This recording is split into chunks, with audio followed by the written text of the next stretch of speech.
All right, I'm back. It's another Saturday. Hopefully this is going to be the last in the series of the videos that I've made on how to play Southern rock and country rock guitar solos. And these are based largely on using ideas from the Major Pentatonic scale, but I don't really focus on the scale. I've had a lot of people sort of asking questions on how they can better refine the techniques we're using, that I think that I've made 5 or 6 videos.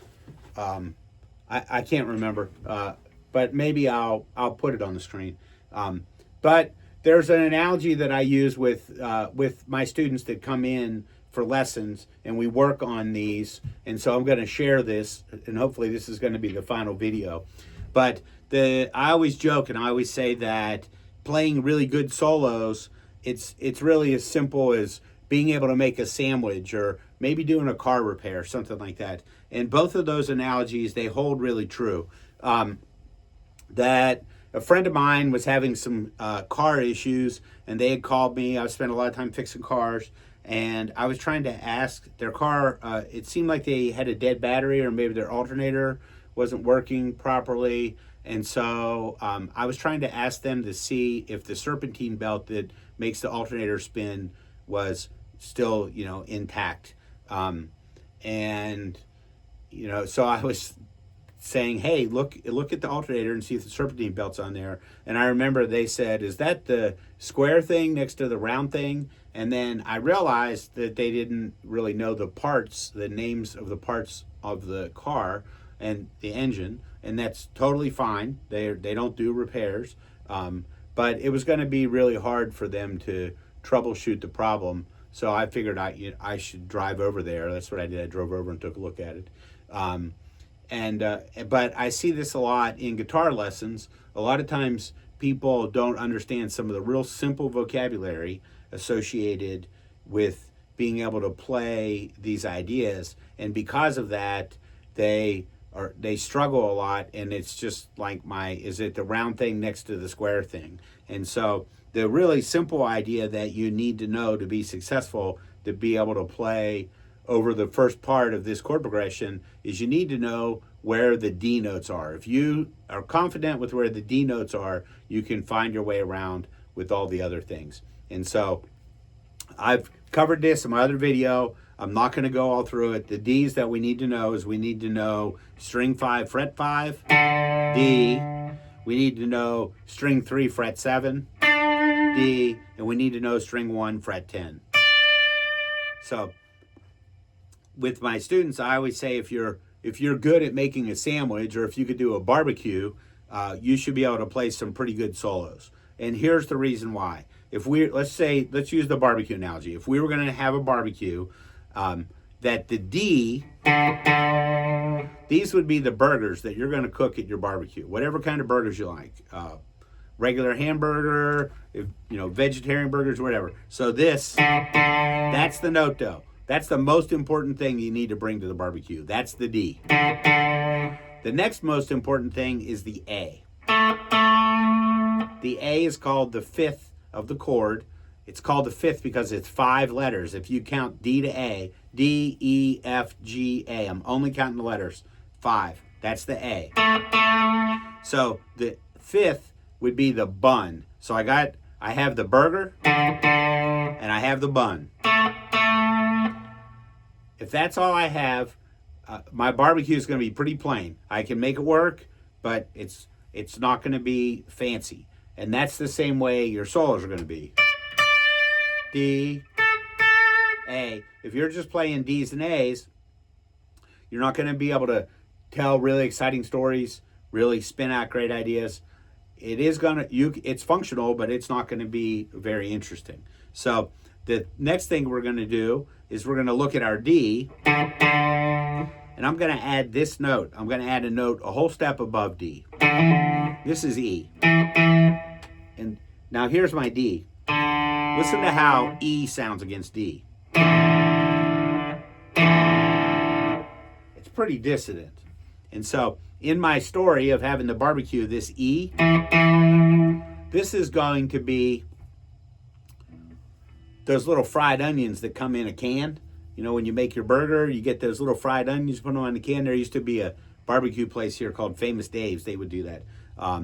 So when you think about it, let's say that your burger that you're making is a 1/4 pound burger.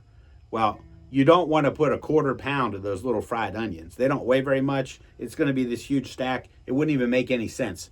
That what you want is you got your burger. You just want to add a few of those fried onions. So here's my burger. I add a few of those fried onions. So then I'm going to move up here to the bun. It's A. I'm going to go 2 frets above A. This is a B note.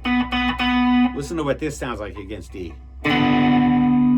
That also is a little unstable. And my barbecue analogy, this would be sautéed mushrooms. So now I have the burger, the fried onions, the bun, and the sautéed mushrooms.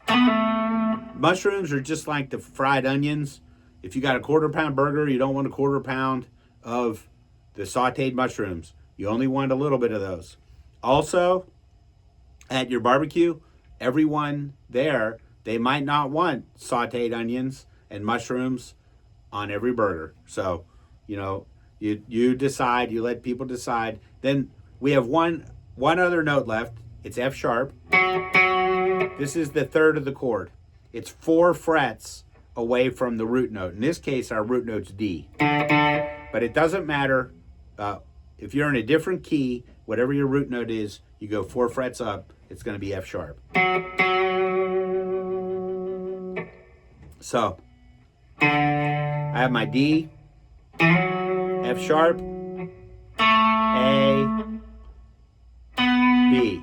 So I have D, E, F sharp, A. So here's my, and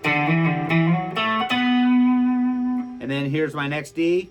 I got my D. I'm going to add my onions. I'm going to slide up 2 frets. I'm going to do my A.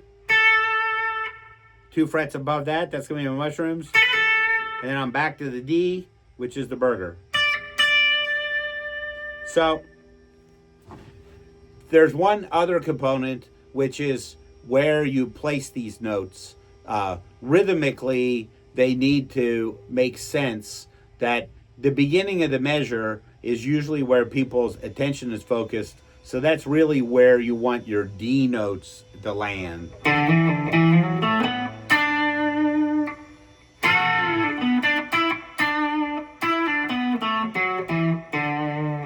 So I have a play along. It's on my YouTube channel, and it has these chords in it.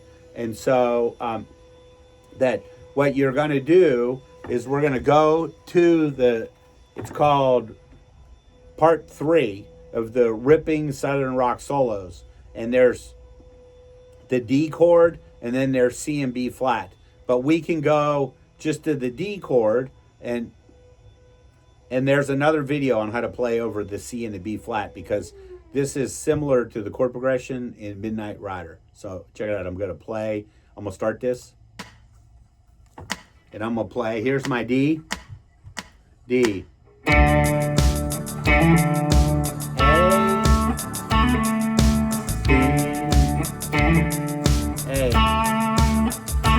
Here's my D.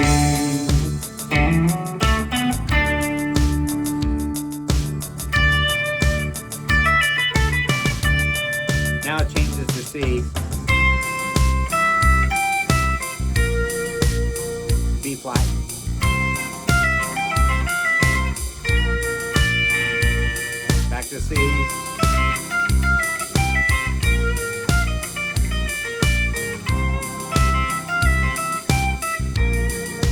Now I'm back to D. D. I can slide up to the F sharp.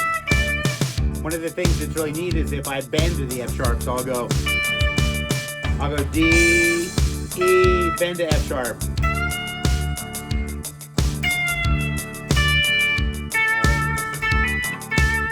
Back to the C, B flat, play the arpeggio, B flat, just using the arpeggio.